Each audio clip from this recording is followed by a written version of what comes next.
ये मुश्किल से ही देखने को मिलता है कि WWE में आदमी और औरत एक दूसरे से फाइट कर रहे हों, लेकिन कंपनी अब फिर से काफी ज्यादा एडल्ट हो गई है और हमने इंटरजेंडर रेसलिंग के कुछ चौंका देने वाले पल देखे हैं। बेथ फिनिक्स WWE के इतिहास की सबसे ताकतवर महिलाओं में से एक है। ग्लैमसन इतनी ताकतवर हैं कि वो मर्दों को भी पीट सकती हैं। जनवरी 2022 में फिनिक्स ने अपने पति एज के साथ टीम बनाकर द मिस और उनकी पत्नी मॉरिस का सामना किया। उनके टैग टीम मैच से एक हफ्ते पहले मिस मॉरिस के लिए बर्थडे पार्टी होस्ट कर रहे थे, तभी एज और बेथ बाहर आए और सब कुछ बर्बाद कर दिया। फिनिक्स ने कई सारे मर्द सिक्योरिटी गार्ड्स को भी मारा, यहाँ तक कि ग्लैमसन ने एज की स्पीयर का भी इस्तेमाल किया और एक आदमी को पटक दिया। ये शानदार था, लेकिन थोड़ा इंतजार करिए और देखिए कि टैग टीम मैच के दौरान क्या हुआ। रॉयल रंबल में इस कपल को एक दूसरे से लड़ने का मौका मिला। शुरुआत में सब कुछ नॉर्मल लग रहा था, लेकिन ये जल्द ही बदल गया। बेथ फिनिक्स ने मॉरिस को पिन करने की कोशिश की, लेकिन मिज ने ऐसा नहीं होने दिया। द ग्लैमसन इसके बाद बीस्ट मोड में आ गई और ए लिस्टर को बुरी तरह से मारने लगी और उन पर घूसों की बरसात कर दी। इसके बाद फिनिक्स एक और कदम आगे आई और एज को बचाने के लिए द मिज को पकड़कर इस WWE सुपरस्टार को पावर बॉम्ब मार दिया, जिसके बाद मॉरिस ने भी इस इंटरजेंडर रेसलिंग एक्शन में कूदने का फैसला किया और रेटेड आर सुपरस्टार को एक जोरदार हरिकेन राना मारा। बदकिस्मती से एज के लिए 2022 में किसी औरत की हुई सबसे बुरी चीज ये नहीं थी। बहरहाल ग्लैमसन और एज ने इस मैच को खत्म करने के लिए ए लिस्टर को डबल स्पेयर मार के जल्द ही पिन फॉल करके मैच जीत लिया। वैसे बेथ फिनिक्स और मॉरिस काफी शानदार थे,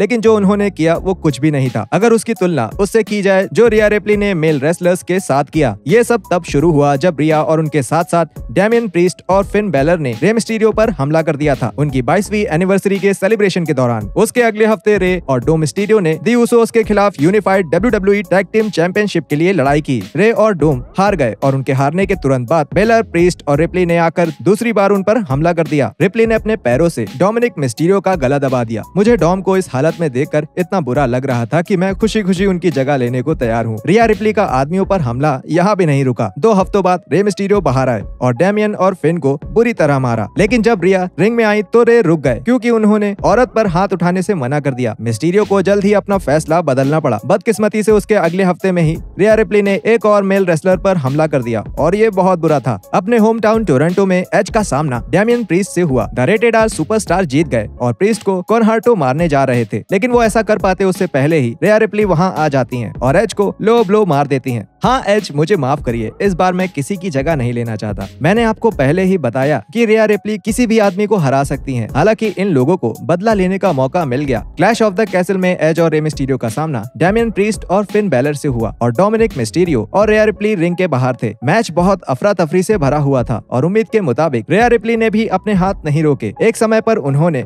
डोमिनिक को बुरी तरह से मारना शुरू कर दिया। इसने आखिरकार रे को मजबूर कर दिया और उन्होंने रिया को एक सुसाइड डाइव मार के गिरा दिया। ये देखकर दिल को बहुत सुकून मिला। हालांकि ये भी रिप्ली को आदमियों पर हमला करने से नहीं रोक सका। मिस्टीरियो और एज के साथ दुश्मनी के महीनों बाद फिन बैलर कार्ल एंडरसन के खिलाफ एक मैच खेल रहे थे। ल्यूक गैलोस एंडरसन के साइड थे और मैच के दौरान रिप्ली ने गैलोस को रिंग के कोने पर लगे खंबे से लड़ा दिया और उसके बाद उन्हें एक बॉडी स्लैम भी मारा, जिसके तुरंत बाद ही वो रिंग में गई और कार्ल एंडरसन को एक लो ब्लो मार दिया। चलो कम से कम एज और एंडरसन की कोई चीज तो एक जैसी हुई। ऐसा ही कुछ अकीरा टोजावा के साथ भी हुआ था। मार्च 2022 में हमने एक ऐसा इंटरजेंडर टोर्नेडो टैग टीम मैच देखा जो कि शायद ही पहले कभी देखा गया हो। इसमें रेजी और डेना ब्रूक ने टोजावा और टैमिना से लड़ाई की। चीजें बहुत बिगड़ गईं जब टैमिना और अकीरा टोजावा को कोने में मसल दिया गया। डेना ब्रूक ने एक एल्बो मारा, जिससे टैमिना मुंह के बल टोजावा के पैरों के बीच गिर गयी। अकीरा का चेहरा देखकर ही आप समझ जाएंगे। हे भगवान, ऐसे ही चला तो कभी रेसलर्स की सेकंड और थर्ड जनरेशंस आएंगी ही नहीं, क्योंकि इनमें से कोई भी आदमी बाप नहीं बन पाएगा।